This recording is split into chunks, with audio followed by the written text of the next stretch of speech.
मंगलमय मंगल करण वीतराग विज्ञान। नमो ताहि जाते भय अरहंतादि महान। करि मंगल करि हो महा ग्रंथ करन को काज। जाते मिले समाज सब पावे निज पद राज। बहुविधि मिथ्या गहन करी मलिन भयो निज भाव। ताको होत अभाव है सहज रूप दर्शाव। ढूंढक मत विचार के अंतर्गत हम मूर्ति पूजा निषेध का निराकरण ये प्रकरण देख रहे हैं। उनका ये कहना है कि ना मूर्ति स्थापित करनी चाहिए और ना ही स्थापित करने के बाद पूजा ही की जानी चाहिए। दोनों ही बातों का भी निषेध करते पाए जा रहे हैं। कौन? ढूंढक मत वाले, श्वेतांबर मत वाले। तो उसका दोनों ही बातों का यहाँ से निराकरण किया जा रहा है। कल तक का अपना लगभग प्रकरण यही चल रहा था कि मूर्ति की स्थापना करना कोई अपराध नहीं है, ये तो भला कार्य है। इससे तुम जो पापादि कार्यों में लगे थे वहां से हट करके थोड़े शुभ भाव में लग गए तो हानि क्या है इसमें, बराबर। और तत्थ चेयम वंदे ऐसे तुम्हारी सूत्र ग्रंथ का सूत्र है। कितने ही देव नंदीश्वर द्वीप जाकर के वहां पर नमोत्थुणम का पाठ पढ़ते हैं, ऐसा तुम्हारे ग्रंथों में बात आती है। सो पाप का कार्य था तो वहां पर नमोत्थुणम क्यों पढ़ा? धर्म का ही कार्य होना चाहिए था, इसलिए वहां पर पंच नमस्कार जो अपने पंच परमेष्ठी है उनको याद किया। फिर तू कहेगा नहीं तो ये सब देवों का नियोग था, ये तो ऐसे हो जाता है। आप मनुष्यों की बात करो तो बाबा मनुष्यों में भी द्रौपदी ने कितने ही मंदिर आदि स्थापित करवाए। वहां पर ऐसे तुम्हारे ग्रंथों में आता है कितने ही मंदिर स्थापित कराए, कितने ही प्रतिमाएं बनवाई, उनकी स्थापना की, उनकी पूजन की। सो ये बता, नमोत्तुनम का पाठ पढ़ा, सो ये पुण्य, ये बता ये पुण्य कार्य है या पाप कार्य है? सेम लॉजिक यहाँ पर भी लगेगा। और गृहस्थ के योग्य ये कार्य होता है, इससे बात सिद्ध होती है। मूर्ति आदि बनाना ये धर्मात्मा के हुआ या पापी के हुआ? पापी के तो हो सकता नहीं, क्यों? क्योंकि यहाँ पर भोग आदि का कुछ प्रयोजन है नहीं, सो ये संभव नहीं। बचा तो धर्मात्मा ही वे होने चाहिए। ये सारी बातें यहाँ से सिद्ध की गई। और एक और बात यहाँ पर पूछी गई, वो सामने वाला कह रहा है क्या होता है भक्ति पूजा करने से, होता क्या है? अरे बाबा, जिस प्रकार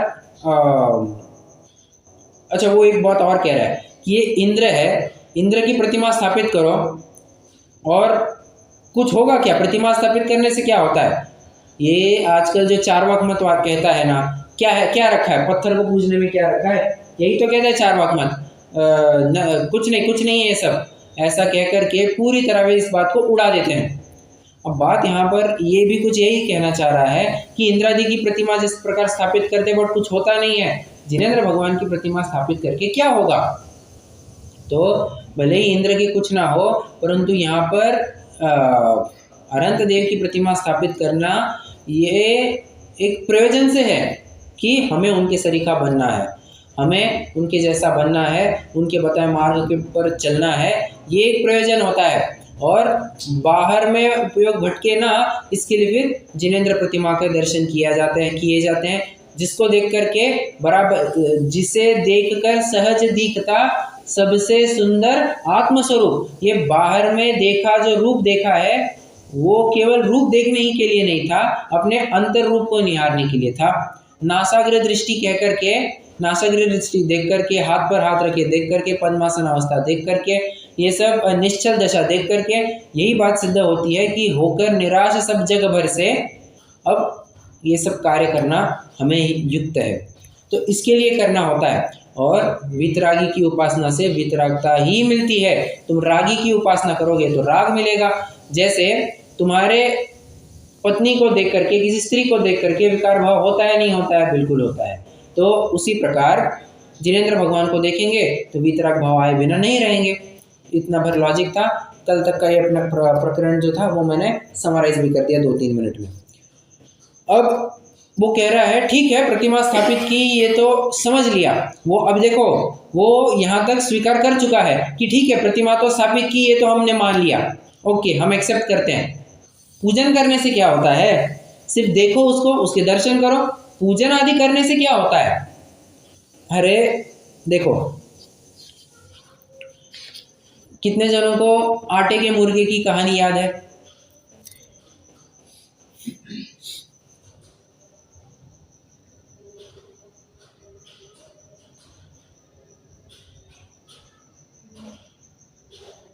भैया ये आटे का मुर्गा बनाया था। आटे का मुर्गा बनाया और उसकी बलि चढ़ाई, तो इक्विवेलेंट है कि आपने किसी पंचेंद्रिय जीव की बलि चढ़ाई है, बराबर। तो जिस प्रकार आकार आदि वैसे बनाने से उसकी हत्या करोगे तो तुम्हें बराबर उतने सही का ही पाप लगेगा। एक और घटना आती है अपने प्रथमानुयोग में। एक कोई राजा था, वो राजा बहुत ही जिनेंद्र भक्त था और अहिंसा के ऊपर बहुत जोर देता था। इसलिए उसने जितने उसके राज्य में, नगर में नहीं, उसके पूरे राज्य में जितने भी कत्ल खाने थे, जितने भी हिंसायतन थे, सब बंद करवा दिए। हिंसा की कोई साधन नहीं, किसी पशु पक्षी का, किसी जीव का कोई कत्ल नहीं होगा, कोई हत्या नहीं होगी, कुछ नहीं होगा यहाँ पर। गाय आदि भी आपको अगर लगता है यूजलेस हो गई है, हमारे पास आकर के भर्ती करा दीजिए, उसका भरण पोषण सब हम करेंगे। यहाँ पर किसी भी प्रकार की खून डकैती, कत्ल खाने कुछ नहीं चलेंगे, मांसाहार बिल्कुल नहीं चलेगा। और एक जिनेंद्र भक्त था वो। तो एक बार मुनिराज के पास दर्शन के लिए गए राजन, और राजन ने जैसे ही नतमस्तक होकर के कहा कि हे प्रभु, आपकी कृपा से, आपके उपदेश से हम यहाँ पर पूरी तरह अहिंसा का पालन कर रहे हैं, तो धन्य है आपकी जो आपने हमें अहिंसा का ऐसा उपदेश दिया। हम सर्वत्र अभी कत्ल खाने बंद कर चुके हैं, हिंसा का कोई आयतन नहीं है, कोई भी अभी कसाई आदि नहीं बचा है यहाँ पर। महाराज थोड़े से महाराज मतलब कौन? अपने मुनि महाराज थोड़े से मुस्कुरा करके कहे कि तुम्हारी बात बिल्कुल सही है, बट परंतु तुम्हारे राज्य में एक है, कौन? कसाई। कसाई मेरे राज्य में? हाँ है। सेना दौड़ा दी, सेना पूरी चारों ओर दौड़ा दी, जंगल छान मारो, ये करो, घर घर ढूंढ निकालो, कौन है वो? कुछ पता नहीं लगा, और चेक करने के बावजूद भी कुछ नहीं मिला। फिर से महाराज के पास आया वो राजा, वो मुनि महाराज कहते हैं ढूंढो ढूंढो, मिलेगा। फिर से सेना दौड़ाई, फिर कुछ हाथ नहीं आया। आखिरी में थक हार करके वो मुनि के पास आता है और कहता है प्रभु आप बताइए, इसमें आप कहाँ है, कौन है वो व्यक्ति, कहाँ छिपा हुआ है?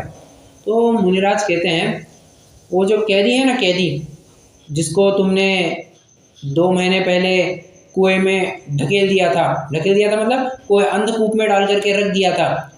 हाँ, कोई कैदी तो था, उसी को तुमने कत्ल करते हुए तुमने पकड़ लिया था, उसको दंड दिया था। हाँ हाँ, वही अभी भी कसाई है।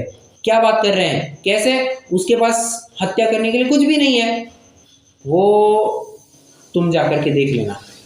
राजा जैसे वहाँ पर गया, वो देखता है कि ये जो कैदी है, वो कुएं में जिसको कैदी बना करके रख दिया गया है, वो वहाँ मिट्टी के प्राणी आदि बनाता था और उनको तोड़ता था। मुनि के फिर से प्राणी आदि बनाता था, उनको तोड़ता था। अब मुनिराज की अगाध ज्ञान, उनके अगाध निमित्त ज्ञान को तो देखिए। उन्होंने कहा कि कसाई है, और केवल मैं इतना सब कुछ क्यों इसलिए सुना रहा हूँ, प्रथमानुयोग की घटना मैंने इसलिए सुनाई कि ये बताना चाहते हैं कि जिस प्रकार आटे का मुर्गा था, ये कथा प्रथमानुयोग की एक घटना हमें बताती है कि केवल आकार आदि भी बनाओ तो वैसे परिणाम होने लगते हैं।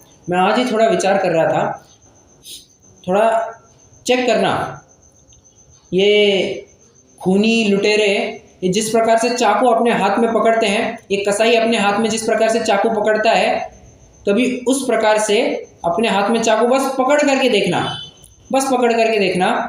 आपको वैसे खून कत्ल करने के भाव आए बिना नहीं रहेंगे। परिणामों का और वस्तुओं का ऐसा घना नैमित्तिक संबंध है। आज मैंने ही वैसे थोड़ा सा वैसे छुरी पकड़ ली, वो थोड़ी सी जो जिस तरह से खूनी लुटेरे पकड़ते हैं या फिर तलवार वगैरह पकड़ते हैं ना, मैंने उस प्रकार से जरा छुरी पकड़ करके देखी, चाकू पकड़ करके देखा, तो थोड़े वैसे परिणाम होते हैं, ये मैंने भी आजमाया। तो मैंने कहा यार निमित्त नैमित्तिक संबंध घना होता है। बस पंडित साहब यही कहना चाहते हैं कि वस्तुओं का और परिणामों का निमित्त नैमित्तिक संबंध घना है। तो इसी प्रकार अगर हम प्रतिमादि, तो मतलब देखो अरहंत के डायरेक्टली निकटवर्ती होना तो संभव नहीं है। क्यों? वर्तमान में है कहाँ अरहंत? कोई हमारे क्षेत्र में कोई अरहंत केवली थोड़ी ना है। तो क्या किया अपन ने? उनकी प्रतिकृति, उनकी प्रतिमा के रूप में हमने यहाँ पर स्थापित कर दी। हमारा इतना भक्ति भाव था कि हमें रहा नहीं जा रहा था, हमें उनके दर्शन पूजन करने थे, हमने उनकी प्रतिमा स्थापित कर दी और हम पूजन करने लग गए। ये ऐसी बात है। तो परिणामों के निमित्त नैमित्तिक संबंध के लिए, मतलब परिणामों की स्थिरता के लिए और परिणामों का निमित्त नैमित्तिक संबंध होता है, वीतरागता को ही बढ़ाने के लिए हम प्रतिमा स्थापित करते हैं और पूजन करते हैं। हाँ जी, एक पैराग्राफ पढ़िए। आज कोई दूसरा पढ़ेगा? हाँ चलो मैं बोलता हूँ, कौन पढ़ेगा?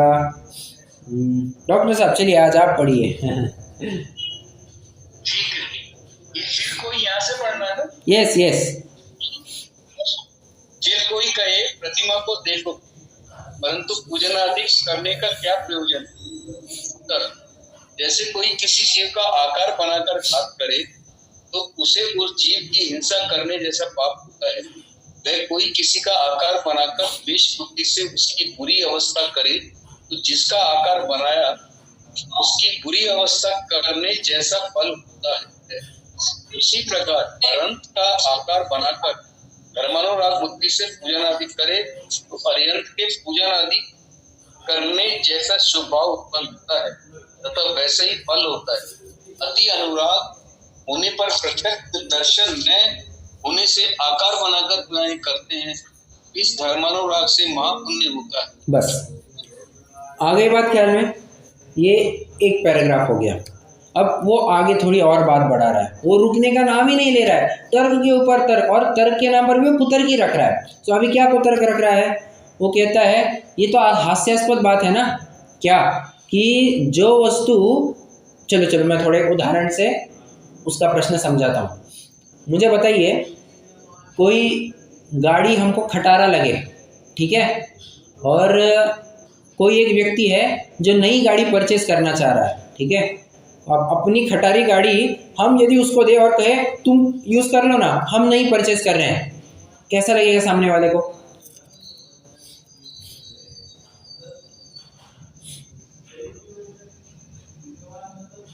अच्छा नहीं लगेगा, बिल्कुल अच्छा नहीं लगेगा, बहुत बुरा लगेगा। बराबर है, बुरा लगेगा नहीं लगेगा, ऐसी कुछ बात है। और एक उदाहरण और लेता हूँ, जैसे कपड़े में वैसा उदाहरण ले लीजिए।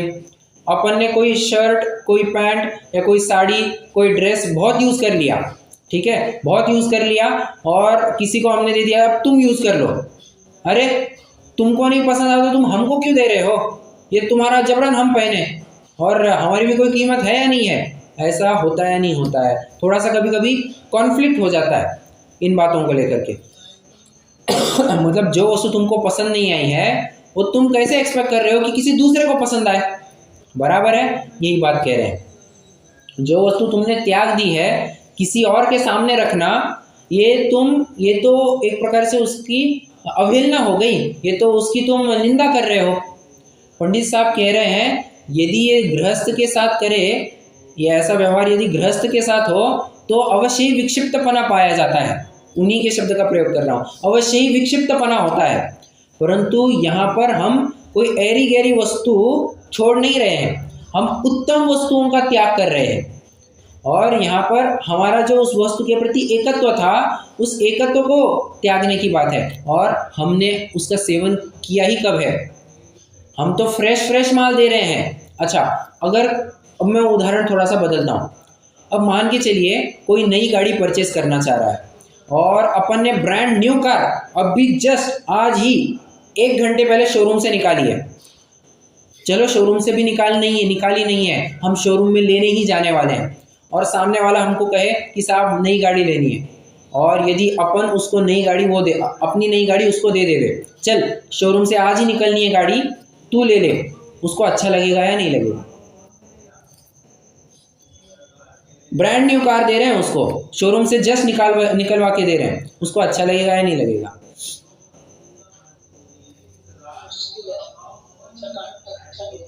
क्या अच्छा नहीं लगेगा? उसमें बहुत से हो जाता है ना, ये कलर देना था मुझे तो वो अरे उदाहरण के साथ बात कीजिए, कलर वाला छोड़ दीजिए अभी। उदाहरण को खींचेंगे तो बहुत दिक्कत होगी। हाँ, और उदाहरण एक देश हुआ करते हैं। ठीक भैया जी, अच्छा लगेगा ना, कोई कुछ भी 1 रुपए की वस्तु देना तो अच्छा ही लगेगा। बराबर है, अच्छा ही लगेगा। अच्छा ही लगेगा, बस ऐसी बात है। हम हमारी कोई उत्तम वस्तु अगर प्रस्तुत कर रहे हैं तो ये एक प्रकार से हमारे अच्छे भावों को दर्शाता है कि बाबा हम ग्रहण नहीं कर रहे हैं, हम ग्रहण करने से पहले ही ये त्याग दे रहे हैं कि बाबा ये वस्तु जल चंदन आदि है, ये फूल है और क्या क्या है, फल है, दीप धूप, ये सब हम त्यागने आए हैं यहाँ पर। ये दर्शाता है कि हमारा उस वस्तु के प्रति अब वो इस देखो वो जल चंदन आदि चढ़ाना इसका प्रतिरूपक है कि अब हमारा उस वस्तु के प्रति ममत्व नहीं रहा है, क्या अब हम उस वस्तु के प्रति ममत्व त्याग करके अब हम आपके सरीखा बनना चाह रहे हैं। ये तो एक प्रकार से अपने भावों को प्रदर्शित करने और अभिव्यक्त करने का एक तरीका था।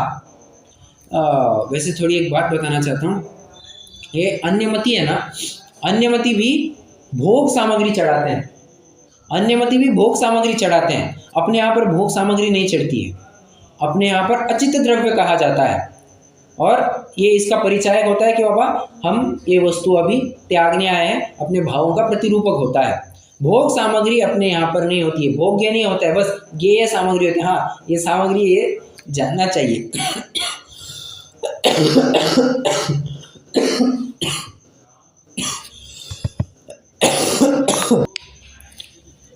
तो इसलिए अगर कोई आपको पूछे, मान के चलिए आप मंदिर में थे और किसी अन्यमति का आपसे मिलना हो जाता है वहाँ पर, तो वो ये पूछ सकता है कि ये जो यहाँ पर द्रव्य है ये भोग सामग्री है क्या, ये आपको पूछ सकता है। आपका उत्तर होना चाहिए नहीं, ये भोग सामग्री नहीं है, इसे हम अचित द्रव्य कहते हैं। और ये इसका प्रतिरूपक होता है कि हमारी जो वस्तु के प्रति जो आसक्ति थी, ममत्व था, हमने उसको अभी त्याग दिया है। ये आपका ऐसा उत्तर होना चाहिए, ठीक है। चलिए,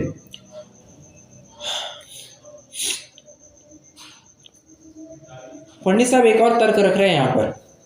पंडित साहब कह रहे हैं कि मुनि होते से ही सब परिग्रह त्याग तो दिया था, बिल्कुल सही है, परंतु केवली जब हो गए, तीर्थंकर हो गए, तब समोशरण बनता है, छत्र बनता है, सिंहासन आता है, चंवर ढोरे जाते हैं, सब होता है। ये इंद्र भी क्या है, हाँ, ये इंद्र सब कुबेर को आज्ञा देता है, सब ये रचना समोशरण आदि की रचना होती है। तो इंद्र जो करता है वो भक्ति से करता है या हास्य से करता है? यही प्रश्न तीसरी बार रिपीट हो रहा है। इसके पहले 2 बार प्रश्न कहाँ पर आया था ऐसा ही, धर्म से करता है या हास्य से करता है, भक्ति से करता है या कुतूहल से करता है, ऐसे कुछ आया है पहले?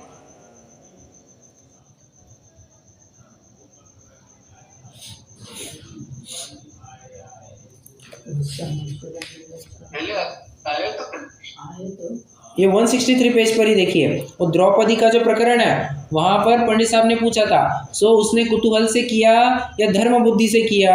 यदि कुतूहल किया तो महापापी नहीं सिद्ध हुई, बराबर है। एक और जगह कहां पर आया,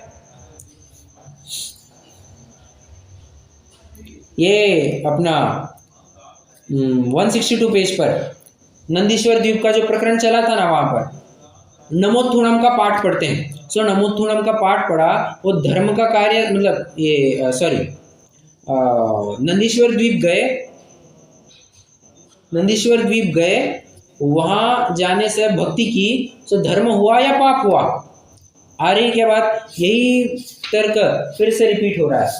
कहने की बात इतनी है कि वो मानने को ही तैयार नहीं है ना, इसलिए तर्क अलग अलग रूप से प्रेजेंट किया जा रहा है।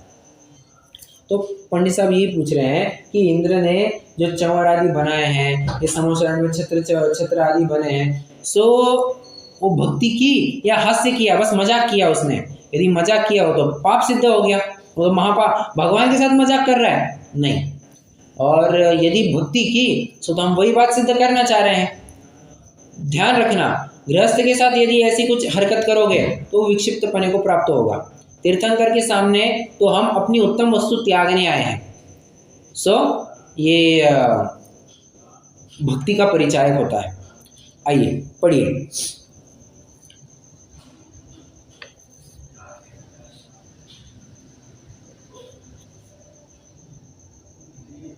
यस, तथा ऐसा उत्तर करते हैं कि जिसके जिस वस्तु का त्याग हो उसके आगे उस वस्तु को रखना हास्य करना है, इससे चंदन आदि द्वारा अरंत की पूजन युक्त नहीं। समाधान, मुनि पद लेते ही सर्व परिग्रह त्याग किया था। केवल ज्ञान होने के पश्चात तीर्थंकर देव के समूह शरण आदि बनाए, शक्र चमर आदि किए। तो हास्य किया या भक्ति की? हास्य किया तो इंद्र महापापी हुआ, सो बनता नहीं है। भक्ति की तो पूजन आदि में भी भक्ति ही करते हैं। छद्मस्त के आगे त्याग की हुई वस्तु पर रखना हास्य करना है, क्योंकि उसको उसके विषिकता हो जाती है। ये भी कि वह प्रतिमा के आगे अनुराग से उत्तम वस्तु रखने का दोष नहीं है, उनके विषिकता नहीं होती। धर्म अनुराग से जीव का भला होता है। बस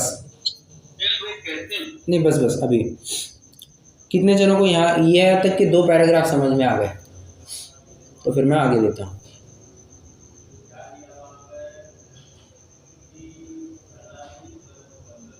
इसका जो आंसर है वो तो ठीक है, समझ आ गया, लेकिन क्वेश्चन में लिखा है चंदन आदि द्वारा अनंत की पूजन नियुक्त हुए, तो वो तो हम भी मानते हैं कि चंदन वो नहीं लगाना चाहिए। लगाना नहीं, बट अपन अष्टद्रव्य में चंदन आता है नहीं आता है? हाँ, उसमें तो बस वो बात कहना चाह रहे हैं। ओके, चंदन आदि द्वारा कह करके वो ये कहना चाह रहा है अष्टद्रव्य से पूजन करना, वो बात चल रही है। चंदन आदि लगाना ये तो बिल्कुल भी युक्त नहीं है। वो तो मतलब क्या कहना चाहिए, सीधे से परिग्रह के दायरे में चला जाएगा। परिग्रह युक्त प्रतिमा हो जाएगी तो उसके दर्शन पूजन तो बिल्कुल भी नहीं करने चाहिए। ठीक है, चलिए अब वो कह रहा है, अब अगला एक और तर्क लेकर के आ रहा है। हालांकि ये तर्क आपको थोड़ा रिपीटेड लगेगा, बट इस टाइम पंडित साहब नया तर्क लेकर के आए हैं। क्या वो कह रहा है, ये प्रतिमा बनाना, मंदिर बनाना, ये हिंसा होता है साहब। और अहिंसा मूलो धम्मो, क्या है, अहिंसा परमो धर्म, ये तो अपने जैन धर्म का सिद्धांत है। तो इस बुनियाद पर नहीं चलेंगे, ये हिंसा आदि के कार्य करेंगे तो कैसे हमारा धर्म कैसे होगा? तो बात नहीं बैठती है कि प्रतिमा बनाना, चैत्यालय बनाना, ये सब आडंबर करना, उसके नाम पर इतनी हिंसा होना, बात नहीं बनती है। ये धर्म नहीं चल रहा है साहब, ये पाप हो रहा है, पाप। पंडित साहब ने उन्हीं के ग्रंथ में से एक छंद उद्धृत किया है। वे कहते हैं, उसका छंद तो अपन पढ़ेंगे ही, बट उसका अर्थ ये बनता है कि शास्त्र सुनकर के जो भी तुम शास्त्र सुनते हो उससे 3 बातें तुम्हें निकालनी चाहिए। एक, उसमें से कल्याणकारी क्या है, मतलब उपादेय। एक, जो पाप क्या है, मतलब हेय। और एक होता है उभय, मतलब थोड़ा पाप रूप थोड़ा पुण्य रूप, ऐसी कौन सी वस्तु है। सो ये तीनों बातें तुमको शास्त्र सुनने से समझ में आनी चाहिए। जैसे थोड़ा पाप रूप थोड़ा पुण्य रूप, एक देश पुण्य रूप ऐसा भी कह सकते हैं आप, एक देश पुण्य रूप भी कह सकते हैं, ठीक है। या फिर एक देश मोक्ष मार्ग रूप, एक देश पुण्य रूप ही समझिए, ठीक है, एक देश पुण्य रूप ही समझिए, तो वैसी भी बात आप समझ सकते हैं। पंडित साहब कह रहे हैं, तू बता पाप यह कल्याण से खराब है या अच्छा है? बिल्कुल भी खराब ही होना चाहिए, पाप को कौन अच्छा कहता है, ठीक है। अच्छा ये बता, उभय यह कल्याण से अच्छा है या खराब है? आप बताइए जरा।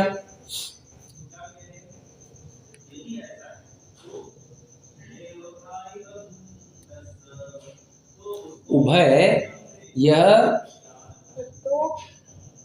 दो उपयोग से तो एक देश पुण्य बुरा है। बराबर, मतलब उभय यह कल्याण से। अभी यहाँ के शब्द में थोड़ी सी बात करते हैं, ठीक है। यहाँ के शब्द में बात करते हैं।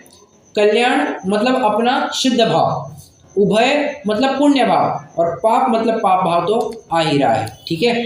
तो तुम बताओ, ये जो उभय है ना, उभय अर्थात शुभ भाव, ये शुद्ध भाव से हेय है या उपादेय है? ऑफ कोर्स शुद्ध भाव से तो ये हेय ही माने जाएंगे, परंतु पाप भाव से ये श्रेष्ठ हुए, पाप भाव से श्रेष्ठ हुए। क्यों? क्योंकि इसमें थोड़ा सा पुण्य का अंश मिला हुआ है, थोड़ा सा धर्म का अंश मिला हुआ है। ये मान तू क्या करेगा? यहाँ के पापों से निवृत्त होगा, मतलब ना प्रतिमा स्थापित करना, ना मंदिर बनाना, ना चैत्यालय, ना कुछ, ना सब कुछ आडंबर करना है, कुछ नहीं करना। तो इसके बजाय तू क्या करेगा? तू मकान बनाएगा। तो मकान बनाना ये धर्म का कार्य है, पाप का कार्य है? ऑफ कोर्स ये पाप का कार्य है, संसार का कार्य है। तो वो करना तुझे चलता है, और यहाँ पर प्रतिमा बना रहे हैं, भगवान की मूर्ति स्थापित कर रहे हैं, वहां पर तू हिंसा देख रहा है, ये तो तेरी मति खराब है। बराबर है, ये समझाना चाह रहे पंडित साहब। तू नहीं वहां पर पाप देखता है, और जहां पर तुझे सत्कार्य देखना चाहिए था, सॉरी, जहां पर तुझे कुकार्य देखना चाहिए था, वहां पर तू पाप समझता नहीं है। ये ऐसी तो तेरी विचित्रता है। बताया गया यहाँ से, जो अपन कहते हैं ना कि समयसार की 12वीं गाथा, कोई जानता है समयसार की 12वीं गाथा किस बारे में है?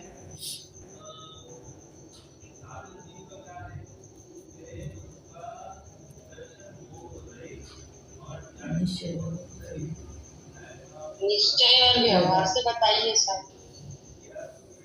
निश्चय और व्यवहार, मैं तो 12वीं पूछ रहा हूँ।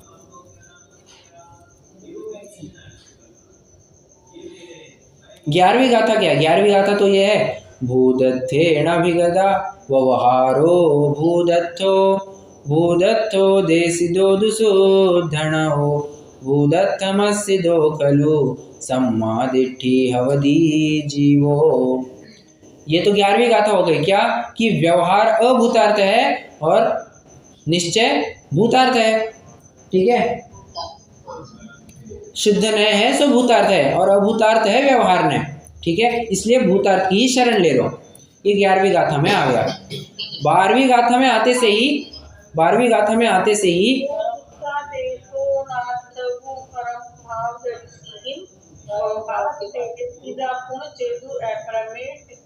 परफेक्ट। परंतु आचार्य देव ने तुरंत से थोड़ा सा अपना मन चेंज किया, और वे तुरंत एक गाथा बीच में लिखते हैं। बट समझना, जब तक तुम परम भाव में स्थित नहीं होते हो, तब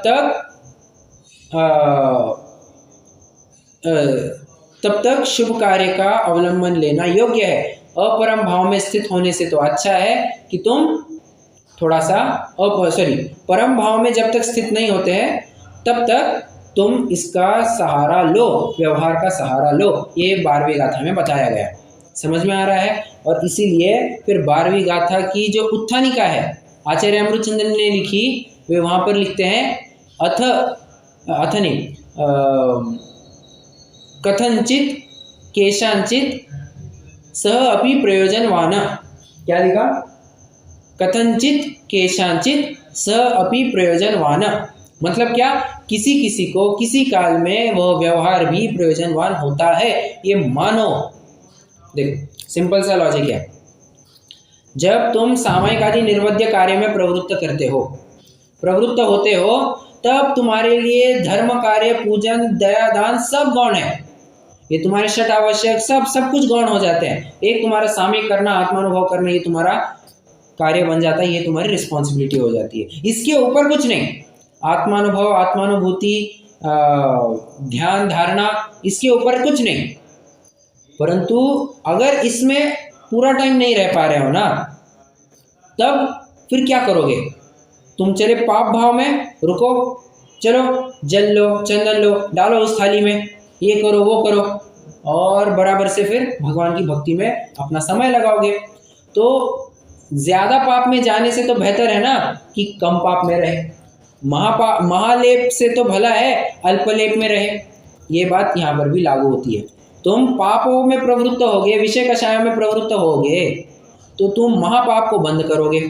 उससे तो बेहतर है ना कि तुम पूजन आदि कार्य करो, तो तुम्हें बराबर वो भावनाएं बनी रहेगी कि तुरंत से अपन अपने आत्म स्वभाव में भी लीन हो जाएंगे। इसलिए फिर ये करना युक्त है।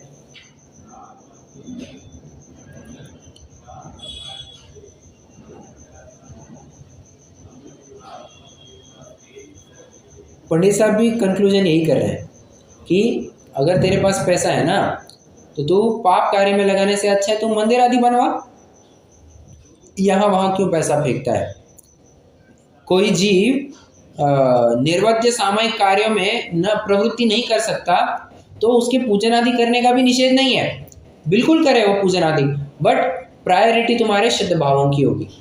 अगर वो काम कर रहे हो तो उसके अलावा और कोई काम नहीं। जैसे जैसे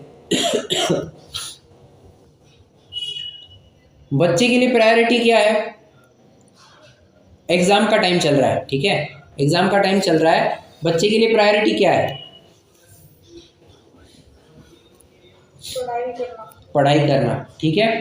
अगर पढ़ाई करना उससे नहीं बन पा रहा है तो क्या किया जाएगा?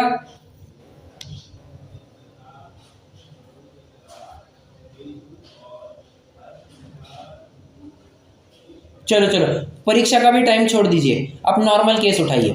नॉर्मल केस उठाइए, बस अभी अभी स्कूल वगैरह चालू हो गई है, थोड़ा सा आराम से चल रहा है, बच्चे के लिए प्रायोरिटी है पढ़ाई करना, ठीक है। बट पढ़ाई करके वो कहे कि नहीं अब मैं खेलने जा रहा हूँ, तो माँ क्या कहेगी? ए बेटा एक काम करो, कपड़े लेकर के आना। ए बेटा एक काम करो, वो जरा झाड़ू लगा देना। बस और कुछ करना है क्या मम्मी? नहीं, हो गया। मैं पढ़ाई को जाऊँ? हाँ जा सकते हो। ये ऐसी बात है। खेलने के नाम पर वो खेलना नहीं, मतलब माता पिता उसको खेलने नहीं देंगे। ये उदाहरण एक दे समझना। नहीं तो यहाँ पर अगर आप प्रैक्टिकल लाइफ में अभी इम्प्लीमेंट करने जाओगे तो फिर बात ही नहीं बनेगी। क्योंकि अब मैं कैसे कहूँ कि छोटा बच्चा होता है वो तो खेलता ही है, अपन उसमें कहे ना कहे बट वो तो खेलता ही है। बट आइडियली बात करें तो अध्ययन में रहना उसके लिए युक्त है।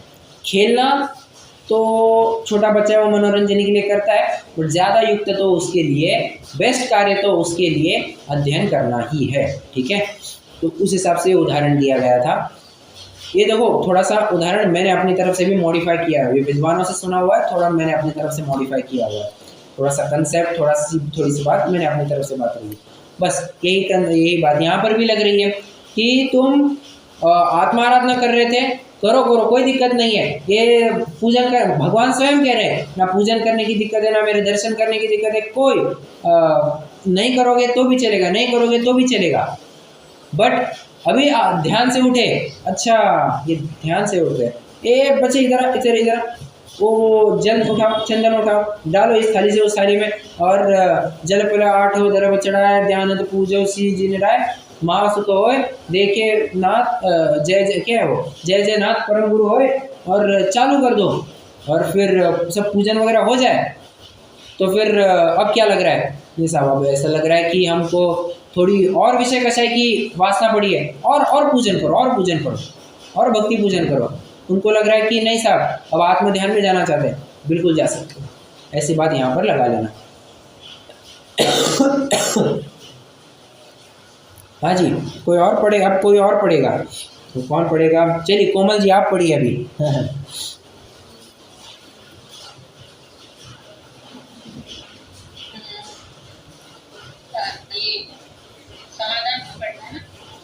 समाधान वो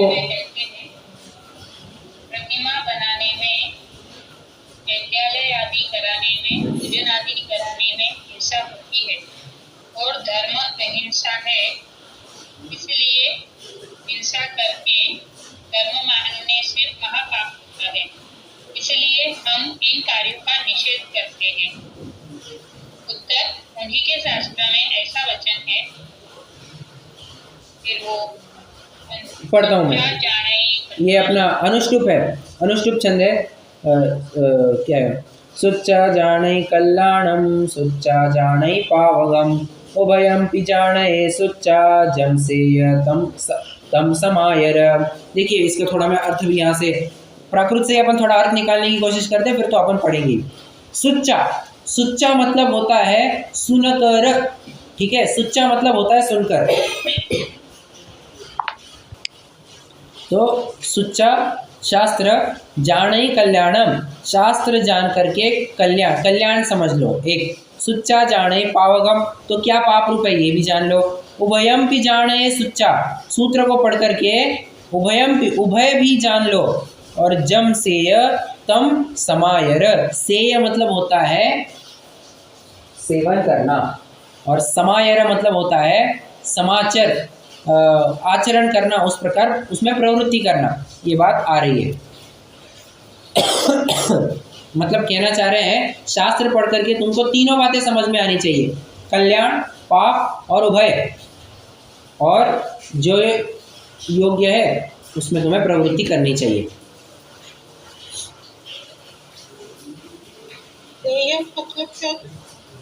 क्या? सेवन करना, सेय मतलब सेवन करना, ग्रहण करना।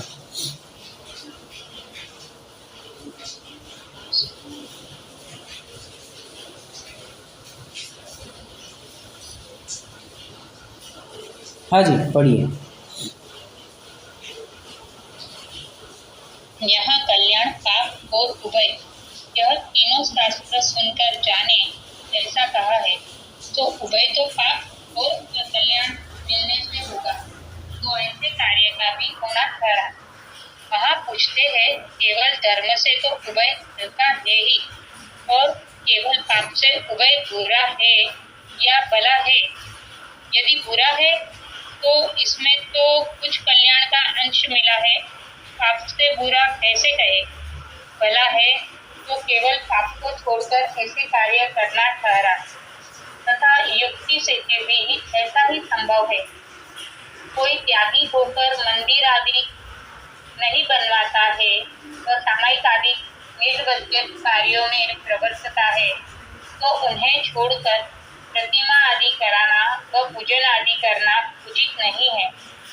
परंतु कोई अपने रहने के लिए मकान बनाए, उससे तो चैत्यालय आदि कराने वाला ही नहीं है।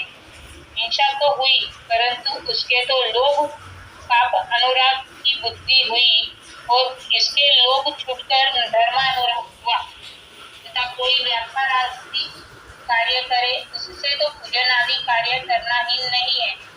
वहाँ तो हिंसादि बहुत होते हैं, लोभादि बढ़ता है, पापी की प्रवृत्ति है। यहाँ हिंसादि भी किंचित होते हैं, लोभादि घटते हैं और धर्मानुराग बढ़ता है। इस प्रकार जो त्यागी न हो, अपने धन को पाप में खर्चते हो, उन्हें चैत्यालय आदि बनवाना योग्य है। और जो निर्वज्य सामायिक आदि कार्यों में उपयोग को न लगा सके, उनको पूजन आदि करने का निषेध नहीं है। बस समझ में आ रहा है? कितने जनों को ये पैराग्राफ भी समझ में आया?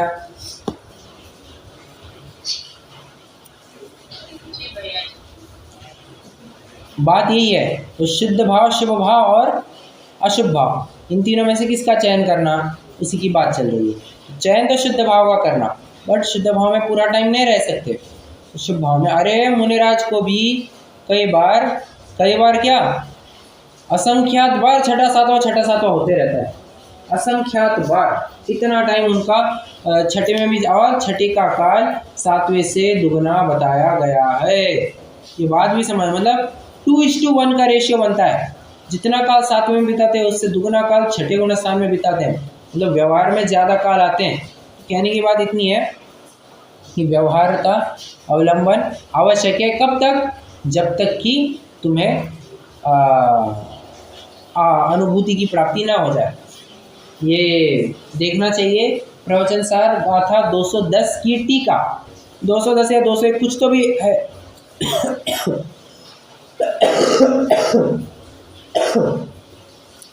उसकी टीका में आचार्य अमृतचंद्र खूब सुंदर निरूपण करते हैं। मैं सीधा आपको एक जितना अपन को रिक्वायर्ड है उतना बता रहा हूँ। आचार्य अमृतचंद्र लिखते हैं, समय वहाँ पर विदाई का है। कोई जीव मुनि दीक्षा लेकर के जा रहा है तो किस प्रकार घर वालों से विदा लेता है और अपने जो उसके गुण है, गुण मतलब उसके अंतरंग गुण है, उनके साथ भी चर्चा वार्ता करता है। कैसे?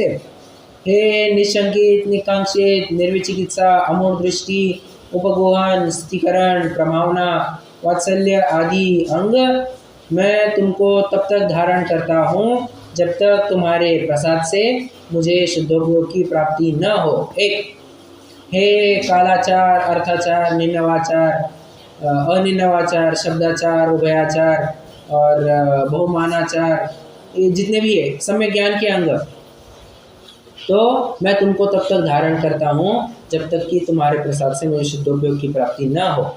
और फिर हे वीर्याचार और क्या क्या है, तपाचार, हाँ, दर्शनाचार, ज्ञानाचार, ये चारित्र के अंग, ठीक है। तो उनको कहते हैं मैं तुमको तब तक धारण करता हूँ जब तक तुम्हारे प्रसाद से शुद्धोपयोग की प्राप्ति न हो। ये बात क्यों लिखी? मतलब मैं तुमको अंगीकार करता हूँ बट तब तक ही जब तक कि मुझे ये ना लगे कि मुझे अब अपने आत्म स्वभाव में जाना चाहिए। आचार्य अमृतचंद्र की इस बात को लेकर के कई सारी जगह पर छटाई मिलती है। शायद होना चाहिए प्रवचन सार 61वीं गाथा की टीका ही होनी चाहिए। नंबर मुझे एग्जैक्टली याद नहीं है, मुझे ऐसे धुंधला धुंधला याद है कि 61 कुछ था। वहाँ पर देखेंगे तो मिलेगा इति अलम प्रलापेन व्यवस्थिता मतिर्मम। क्या लिखा? इति अलम प्रलापेन व्यवस्थिता मतिर्मम, मतलब बकबक से बस हो मेरी मति अब व्यवस्थित हो गई है। और ये क्या कह रहे हैं? जिनवाणी को लिखना इसको बकबक कह रहे हैं। हाँ, मतलब विचार कीजिए, ये भी शुभ कार्य है, ये शुद्ध कार्य तो नहीं है। उनके लिए अपना उन्होंने छोड़ छाड़ दिया है, ये कोई शास्त्र लिखने के लिए छोड़ छाड़ नहीं दिया है, अपनी आत्म आराधना के लिए किया है। बट कोई धर्म का अनुरागी जीव देखकर उसको तत्व का उपदेश देते हैं, उसके फिर ये ग्रंथ अधिकारी लिखते हैं। चलिए, अब सामने वाला प्रश्न पूछ रहा है, ठीक है तो निर्वध्य कार्य की बात है तो हम हमेशा निर्वध्य कार्य करते रहेंगे, बाकी कार्य नहीं करेंगे, बराबर। सामयिक आदि निर्वध्य कार्य हम करते रहेंगे। तो बात ऐसी है ना कि तुम पूरा टाइम वहाँ रह नहीं पाओगे, और ये फैक्ट है, उपयोग यहाँ वहाँ दौड़ता है। और शुद्धोपयोग से एक बार बाहर निकले कि कई बार होता है कि विषयों में ही नज़र घूमती रहती है, ये वो इन्हीं विषयों में नज़र घूमती रहती है। तो क्या किया जाए? तो बेहतर है ना कि विषय में प्रवृत्ति करने से तुम पुण्य कार्य में लग जाओ, इसलिए फिर इसका अवलंबन लेना ज़रूरी है, ठीक है। फिर तुम कहोगे निर्वध्य सामयिक आदि कार्य ही क्यों न करे, धर्म में काल लगाना, वहाँ ऐसे कार्य किस लिए करे? उत्तर, यदि शरीर द्वारा पाप छोड़ने पर ही निर्वध्यपना हो तो ऐसा ही करे, परंतु परिणामों में पाप छूटने पर निर्वध्यपना होता है। बहुत जोरदार बात कह रहे हैं कि सिर्फ क्रिया में निर्वध्यपना छोड़ने से कुछ नहीं होता है, भावों में भी निर्वध्यपना छूटना चाहिए। तो पाप भावना छूटनी चाहिए, तब वास्तविक निर्वध्यपना होता है। सो बिना अवलंबन सामयिक आदि में जिसके परिणाम न लगे वह पूजन आदि द्वारा अपना उपयोग लगाता है, वहाँ नाना प्रकार के आलम्बन द्वारा उपयोग लग जाता है। यदि वहाँ उपयोग को न लगाए तो पाप कार्यों में उपयोग भटकेगा और उससे बुरा होगा, इसलिए वहाँ प्रवृत्ति करना युक्त है। नहीं है ताकत बच्चे की ब्रह्मचर्य से रहने की, बच्ची की, लड़की की ताकत नहीं है ब्रह्मचर्य से रहने की, विवाह करने का मन हो रहा है, कोई दिक्कत नहीं, परंतु ध्यान रखना यदि तुम जबरदस्ती कराओगे कि नहीं ब्रह्मचर्य से रहो, तब तो फिर वो और उलट जाएगी बात, ठीक है, नहीं होता है। तो इसीलिए यहाँ वहाँ नज़र ना दौड़े, इसलिए एक पुरुष में या फिर एक स्त्री में, जिस प्रकार भी उनका जेंडर हो, पुरुष के लिए फिर एक स्त्री में संतुष्ट कराया जाता है और एक स्त्री को भी एक पुरुष में संतुष्ट कराया जाता है। बस इसके आगे यहाँ वहाँ नज़र नहीं दौड़ाना, जो कुछ भी है और सामाजिक व्यवस्था बनी रहे, इसके लिए ये एक शुभ कार्य माना जाता है। देखो, शादी को भी शुभ कार्य मानने की एक परंपरा है, क्योंकि उसके पीछे के कारण कई सारे हैं कि देखो बाबा, तुम्हारा अभी महापाप से बच करके तुम अल्प पाप में हो, इस प्रकार से तुम्हारा धर्म हुआ, इसके लिए भी शुभ कहते हैं। तुम्हारी नज़र यहाँ वहाँ नहीं दौड़ेगी, सामाजिक व्यवस्था बराबर बनी रहेगी, चरणानी, तुम्हारा ब्रह्मचर्य इस प्रकार से पलेगा, स्वदार संतोष व्रत पलेगा, इस प्रकार से तुम्हारा ये भी एक शुभ कार्य हुआ। तुम आगे आने वाली पीढ़ी को तुम संस्कारित कर पाओगे, तुम धर्म का उपदेश दे पाओगे, जिन धर्म का प्रचार प्रसार करोगे, ये आगे की बात है। मुनि योग्य तुम चर्या कर पाओगे, इस प्रकार से भी धर्म कहा जाता है। इसलिए शादी को शुभ कार्य कहा जाता है। शुभ मंगल सावधान, ये करते हैं नहीं करते हैं, बस इसीलिए तो करते हैं, शुभ मंगल कार्य कहा जाता है उसको। ऐसी बात यहाँ पर भी है। नहीं तुमसे हो रहा है ना, सामायिक आदि में बने रहना, पूजन भक्ति करो, उससे धीरे धीरे तुम मार्ग पर आ जाओगे।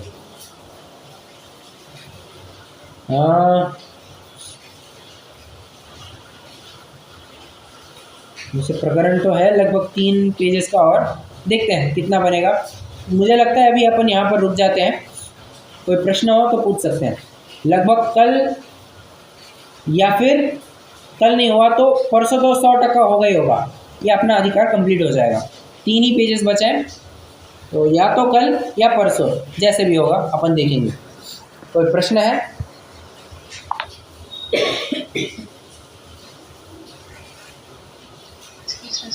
यस।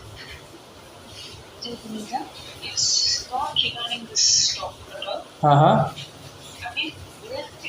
मृत्यु के उपरांत ओके।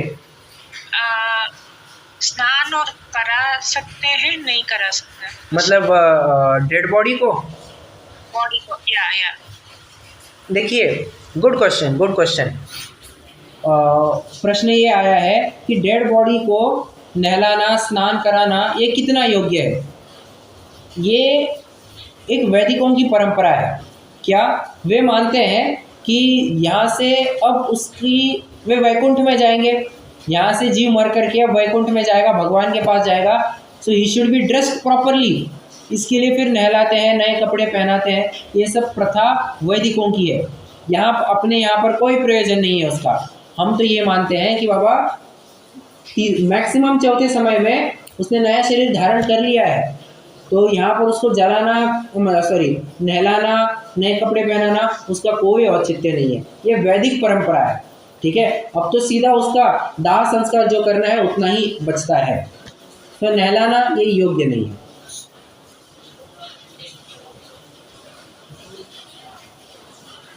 सर, आपको कन्विंस द अदर पर्सन कि ये नहलाना वगैरह सब गलत है। इसमें आपको ग्रंथ के आधार देने पड़ेंगे। आपको ये बताना पड़ेगा कि ये वैदिकों की मान्यता है। मैं कह रहा हूँ ना, मैंने आपको आधार भी दे रहा हूँ। मैं अपने यहाँ पर विग्रह गति का कंसेप्ट है, और विग्रह गति में क्या है, मैक्सिमम चौथे समय में। ये सब अपन समझ सकते हैं, बट आम आदमी को समझाना थोड़ा मुश्किल पड़ता है। तो आप समझाना किसको, आपका ऑडियंस कौन है, आप ये तो बताइए। मेरा ऑडियंस तो मेरी फैमिली है सर अभी तो। अच्छा, जिनको आपको समझाना है, राइट। यस। अब देखिए, इसमें आपको ग्रंथ का ही आधार देना पड़ेगा। पर्सनली स्पीकिंग राइट ना, मेरे पास तो इसके अलावा और कोई तर्क नहीं है। ये 2 ही तर्क है कि एक तो ये वैदिक परंपरा है, इसलिए करना योग्य नहीं है, और 2 अपने ग्रंथों में विग्रह गति का कंसेप्ट आता है कि बाबा ही इज नाउ नो मोर। ये दोनों मैंने दे दिया है आधार। हाँ, नॉट कन्विंस्ड।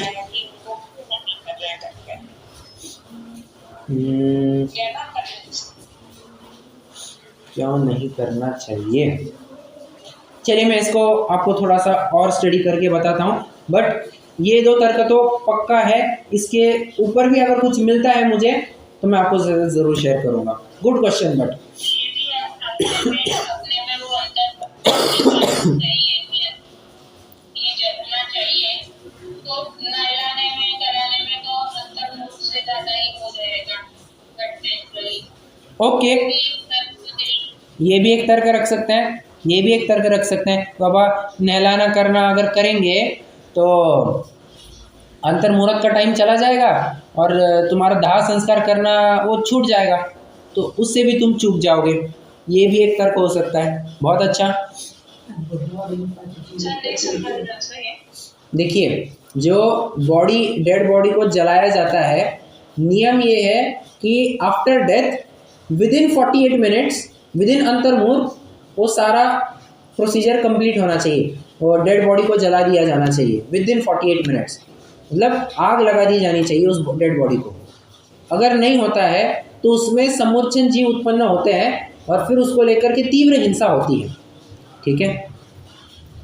और यदि अपन ये नहलाना करना करते रहेंगे तो 48 मिनट्स तो उसी में चले जाएंगे, तो कैरी कब करेंगे, उसको उसका दाह संस्कार कब करेंगे, मतलब अग्नि कब देंगे उसको, तो ये सब दिक्कत वाली बात हो जाएगी और इसमें 48 मिनट का टाइम एक्सीड हो जाएगा, इसलिए बात नहीं बनती है।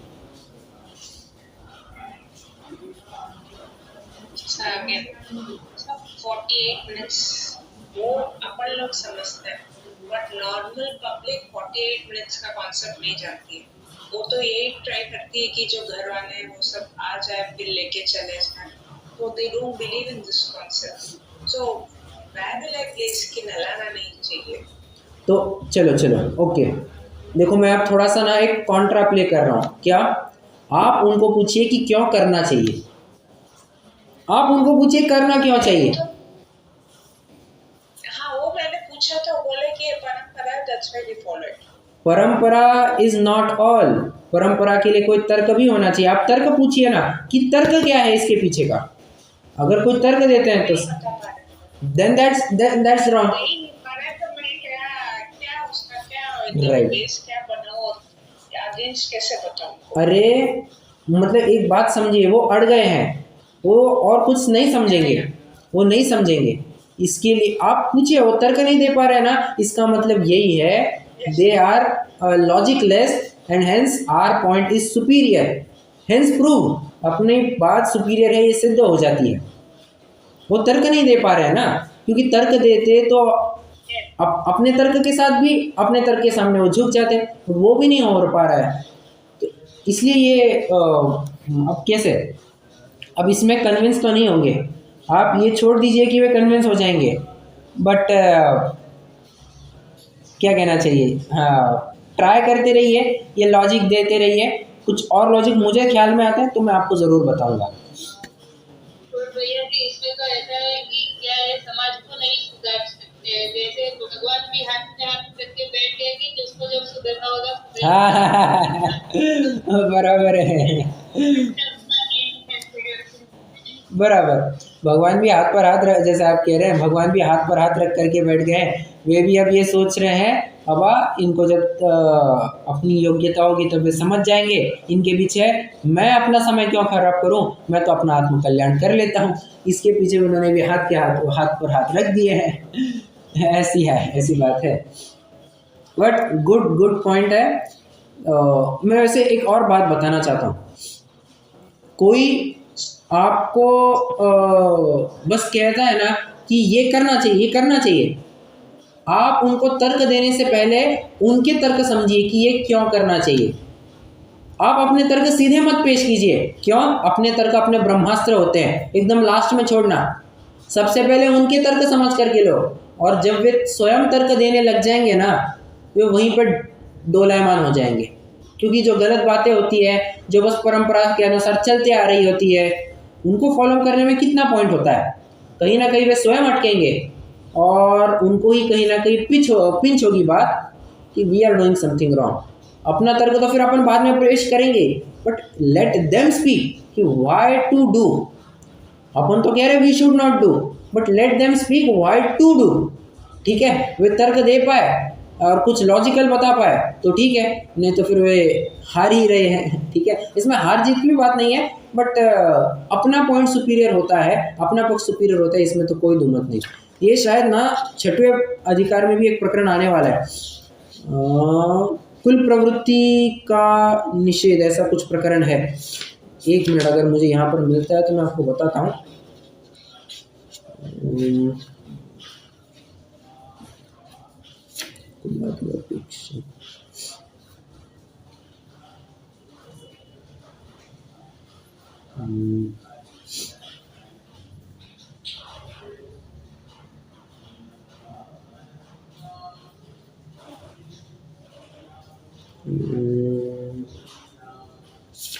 हालांकि 6वें अधिकार में तो पूरा ये प्रकरण है कि कुगुरु कुदेव कुशास्त्र का प्रकरण है, वहां पर तो हालांकि ये बात नहीं आएगी, बट देखते हैं।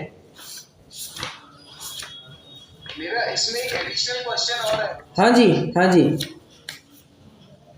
मैं ये जानना चाह रहा हूँ, ये जो एक ऑर्गन डोनेशन वाला चलता है, बॉडी डोनेशन, हाँ, अपने यहाँ इसको नहीं मानते शायद। Right right right. We don't, मतलब एज पर जेन, बाकी अभी मॉडर्न में काफी लोग ये इवन जेंट्स भी कर रहे हैं। Right right. What is your say about it? देखिए, good question, but before I start on this question, Kalpana ji, आपका क्वेश्चन मेरे पास रजिस्टर हेड है, तो मैं आपको थोड़ा सा सर्च करके डिस्कस करके बताऊंगा। Okay, now moving on to next question, कि ये ब्लड डोनेशन, ऑर्गन डोनेशन, ये जो भी चलता है, नेत्रदान और रक्तदान, अंगदान, ये जो भी चल रहा है, ये कितना युक्त है, और जिनागम इस परिप्रेक्ष्य में क्या स्टैंड रखता है।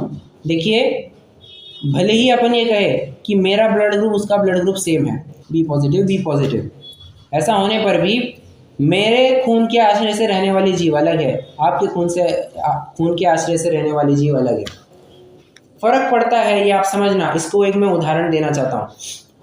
2 कुओं में पानी है, ठीक है, एक कुएं में बहुत कम पानी है और उसमें कई सारी मछलियां हैं, तो एक जीव को थोड़ी दया आई, उसने क्या किया, जिस कुएं में ज़्यादा पानी था उसमें से बाल्टी भर भर के उसमें थोड़ी मछलियां भी आ गई, उंडेल दी, जिस कुएं में कम पानी था ना उसमें उंडेल दिया, दोनों भी जीव मर गए, वहाँ दोनों भी मछलियां मर गई। जिस कुएं में पानी कम था ना वहाँ की भी मछलियां मर गई, और इस कुएं से उस कुएं में जो मछलियां ट्रांसफर हो गई वे भी मर गई। क्यों? पानी भले ही होगा कि पानी क्या कहना चाहिए, दोनों भी जगह पानी ही होगा, दोनों भी जगह मछलियां ही होंगी, बट दोनों पानी और दोनों की मछलियों की जाति में अलग अलग, मतलब दोनों की जातियां अलग अलग है। पानी ये अलग है, वो अलग है।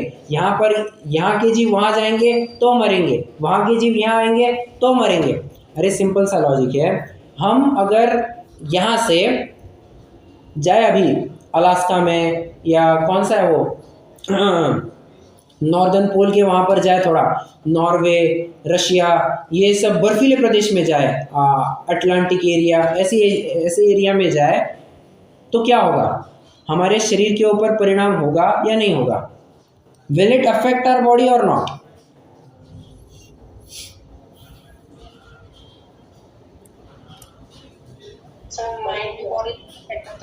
क्या क्या?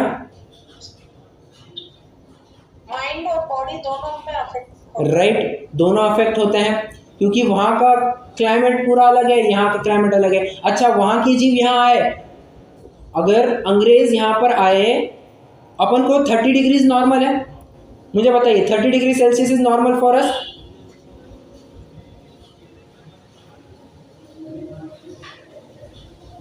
टेम्परेचर में, और कुछ तो बोली है।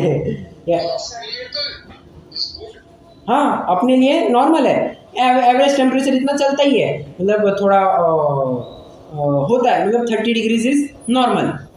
वहाँ पर 25 डिग्रीज में ही उनको गर्मी होने लगती है, 25 डिग्री में ही उनको ऐसा लगता है हाय बाबा ये सूरज क्या कर रहा है, इतनी आग उंडेल रहा है या क्या कर रहा है, इतनी गर्मी होने लगती है। और बिना एसी के 25 डिग्री पे काम नहीं चलता उनका, इतनी मतलब फ़र्क पड़ता है। Same concept applies over here. हमारे खून और उनका खून भले ही जाति सेम होगी, सॉरी क्या कहना चाहिए, भले ही दोनों का खून ही होगा, ब्लड ग्रुप भी सेम होगा, सब मैच करता होगा, बट इस जाति से रहने वाले जीव अलग है, उस जाति से रहने वाले जीव अलग है। दोनों मिल जाए तो दोनों ही जीव मर जाएंगे। ये ऐसा नहीं कि एक ही जीव मर जाएंगे, दोनों भी जीव मर जाएंगे, तो हिंसा होती है। इसलिए ये करना युक्त नहीं है। Hope I have made it clear with an example.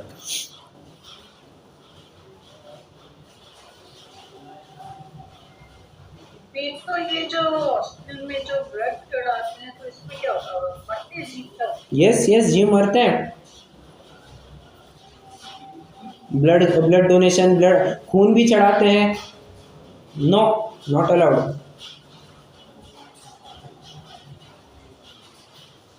मैं आपको एक मैंने काफी जेंट्स को भी देखा है, they are donating nowadays their body even, right पहले तो नहीं था, पहले तो समझ नहीं आता था, राइट कैनॉट यूज इट, पता है ना, इवन मतलब everything is being used nowadays. Liver, आपके ब्लड के भी अलग अलग प्रोस्टेट को अलग अलग एप्लीकेशन, मतलब अलग अलग डिजीज में यूज करते हैं। प्लाज्मा को अलग यूज करते हैं, आरबीसी को अलग यूज करते हैं, प्लेटलेट्स अलग डिजीज में यूज। पहले ये सब पता ही नहीं था। ऐसा देखिए है, जिनागम का नियम है, तो मैं बता रहा हूँ आपको, ठीक है। और योनिया है, 9 प्रकार की योनिया है। सचित्त, शीत, समृत्त, सेतरा, मिश्राश्चयकर, शस्तद्योनय। अपने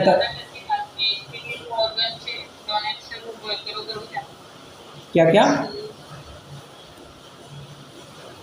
ये जो ब्लड स्टोर करते हैं ना, हाँ तो वो वन टाइप ऑफ बैक्टीरिया भी है जो विटामिन मिनरल, तो वो भी बोले उसको प्लेटलेट्स ऐसे करके, हाँ, तो जिसमें वो कमी हो जाती है उसको डालते हैं तो वो थोड़े दिनों तक उनको बेटर हो जाता है। बट जीव है ना, उसके आश्रय से जीव रह रहे हैं ना, बात तो ये है। और अलग अलग है। वही काम के है ना भैया जी, वही काम के है ना, वो जो उसके आधार से जीव रहे हैं, पनप रहे, बढ़ रहे, वही तो काम के है ना। बट उनकी हिंसा होती है, उसका क्या है? उनकी हिंसा होती है, उसका क्या है? उनकी हिंसा होती है, उसका क्या है? हाँ हाँ, नहीं, अपन देखिए कोई कर रहा है नहीं कर रहा है, अपन उसके ऊपर नहीं डिस्कस कर रहे हैं। अपन तो ये डिस्कस कर रहे हैं क्या सही है क्या गलत है, अपन तो वो डिस्कस कर रहे हैं। कौन कर रहा है नहीं कर रहा है अभी वो छोड़ दीजिए, बराबर है।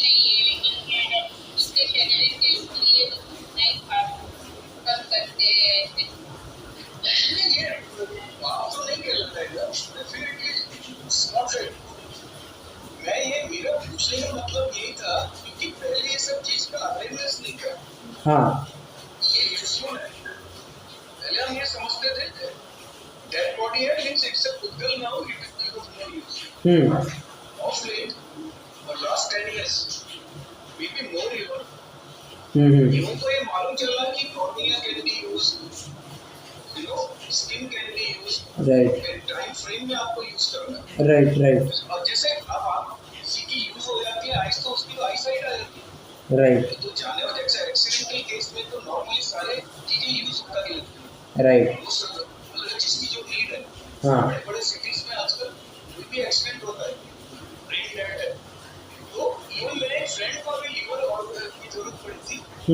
He was in I think Chennai, क्योंकि नॉर्थ में बहुत ज्यादा होता है इन्फ्लेशन एक्टिविटी। ओके, काफी नॉर्दर्न इंडियंस आर काफी मतलब may be not that literate about this. हाँ हाँ, उसमें साउथ में जाके उसने फ्रेश कोई एक्सीडेंट हुआ हाँ Dentist का course है clearly what. अच्छा So he was in waiting for a few months. Okay तो wait for such type of episode and वो परमिशन लेते हैं फिर जिसके साथ ऐसा होता है और फिर वो जिसकी जरूरत है उसको डोनेट कर देते हैं प्रॉपर प्रोसीजर। ओके उसके लिए तो लाइफ एडवांटेज हो जाती है जो बचा मतलब जिसको डिजीज है he can live longer little bit। बाकी वो अपने हिसाब से मतलब जैनिज्म के हिसाब से तो ठीक है वो अपना एक अलग वो है। ये हिंसा वाला जो कॉन्सेप्ट है ना इसमें हिंसा का मेरी समझ नहीं आ रहा हिंसा कैसे हुई। नहीं देखिए मैंने आपको एग्जांपल भी दिया था, इस कुएं का पानी आप उस कुएं में डालेंगे तो दोनों जीव मर जाते हैं। उसी प्रकार मेरा खून अगर किसी और के बॉडी में डालेंगे तो मेरे खून के आश्रय से जो जीव रहते। अच्छा पहले ये बताइए खून के आश्रय से जीव रहते या नहीं रहते?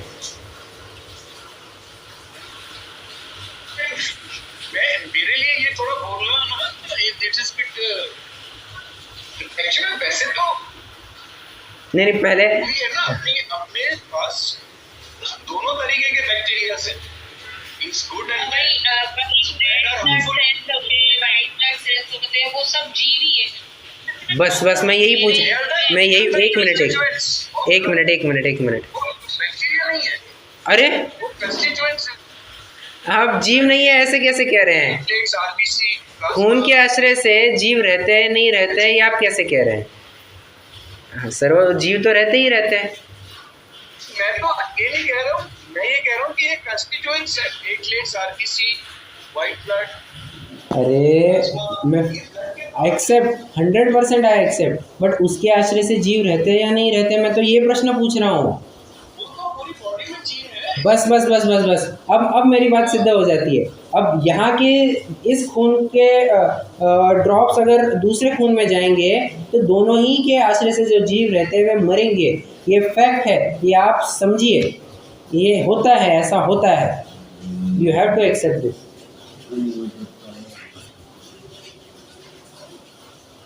होता है, अब आप माने न माने ये कम्प्लीटली आपके ऊपर है बट फैक्ट इज़ फैक्ट, ये तो ऐसा होता है, इसलिए ये करना युक्त नहीं है, ये बताया गया है। मैं आपको एक मिनट मैं आपको एक एग्जांपल भी देता हूँ। हाँ जी। जब बॉडी डेथ हो गया है, हाँ जब लाइफ ही नहीं है बॉडी में, हाँ उसको वो जलाने वाले या काटने वाले, तो वो उस टाइम पे वो यूज करते हैं। आई एग्री कि जीव हिंसा होती है, हाँ बट उस टाइम पे वो यूज करते हैं, हाँ तो आई थिंक ये अप्रोप्रिएट कि हम पढ़ सकते हैं घर पे, वाई? क्योंकि नहीं तो किसी को चलेगा, अगर वो चला देंगे तो उसका नाश तो हो गया, तो क्या हुआ? तो ये चीज तो बच जाएगा ना।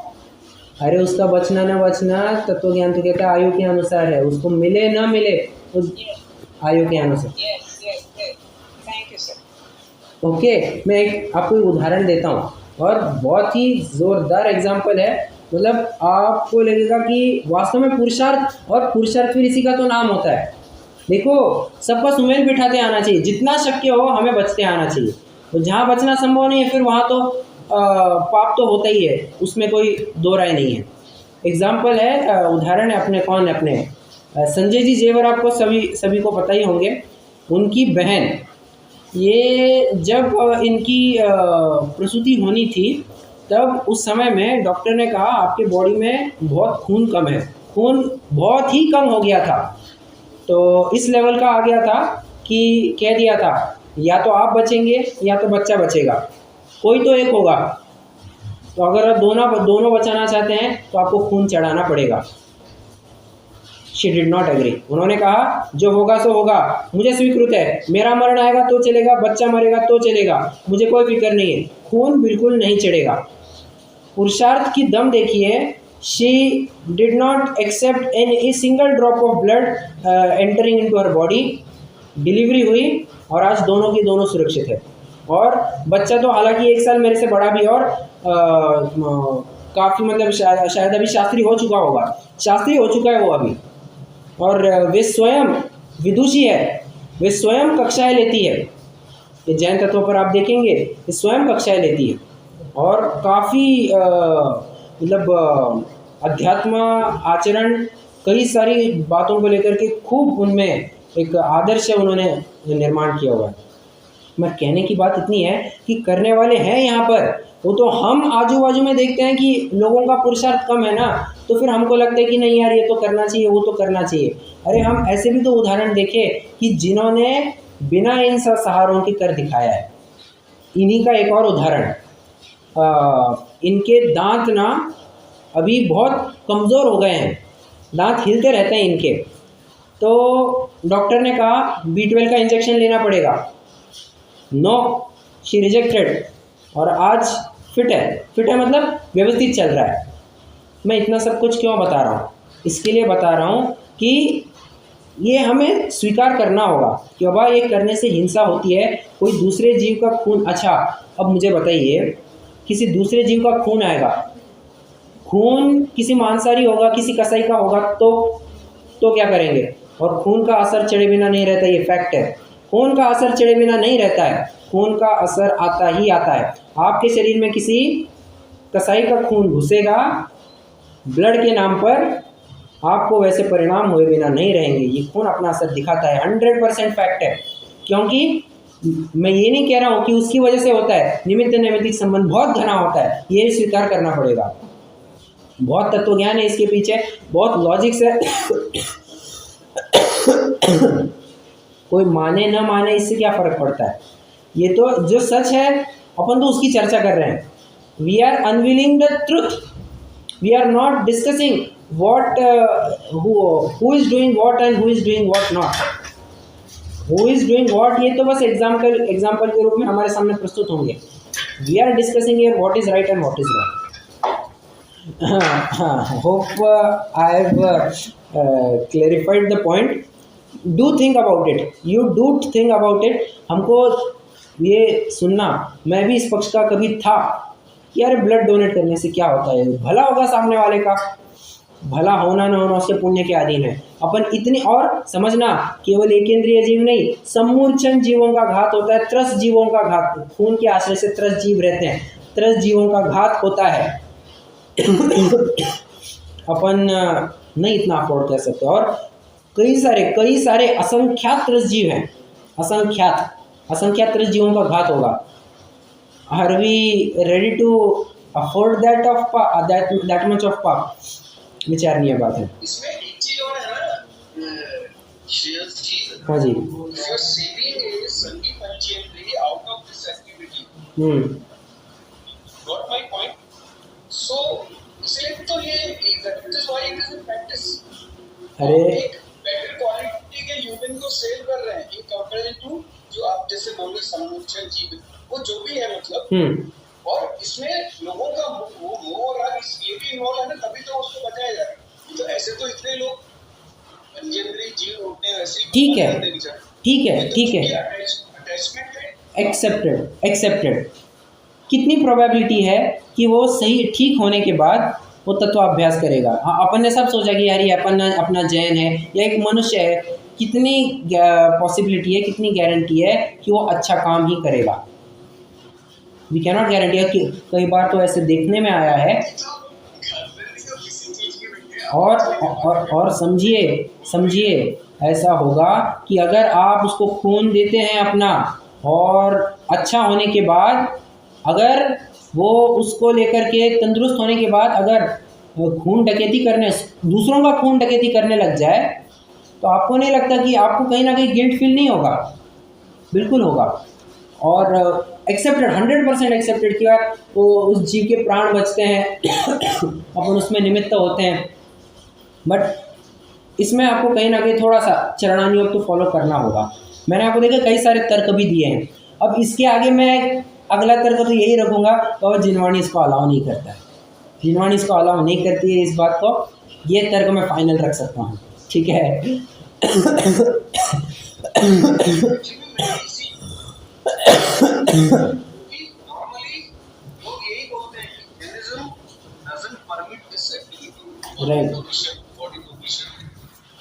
राइट। बट मॉडर्न लाइफ में वो, क्योंकि नॉर्मली क्या होता है, मैंने एक चीज और ऑब्जर्व की, नॉर्मली ये जो डोनेशन होते हैं only Hindus are doing, not other people. Right तो राइट। इन्हीं लोगों की, और रिश्ते भी दूसरे लोग ज्यादा करते हैं, अपने लोग तो नॉर्मली उसमें रहते हैं अनटिल किसी को कोई डिजीज हो, उन्हीं को फ्रीक्वेंट जरूरत पड़ती है, बाकी तो ज्यादा यूज यही लोग।